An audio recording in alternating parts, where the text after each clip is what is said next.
To make a payment on Venmo, open the app and follow these steps. Tap the Pay or Request button at the bottom of the screen or the relevant icon.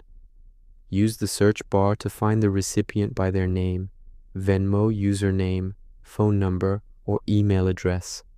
Confirm it's the correct person, especially for phone or email. Enter the amount you want to send. Add a short note describing the payment, like dinner or food emoji. Optionally, adjust privacy settings, public, friends, or private. Tap Pay. Review the details and select your funding source if prompted. Venmo balance is used first when available. Linked bank or debit card is free. Credit cards incur a 3% fee. Confirm the payment. Money transfers instantly to the recipient's Venmo balance. You can also pay multiple people by adding extra recipients with the plus icon before entering amounts.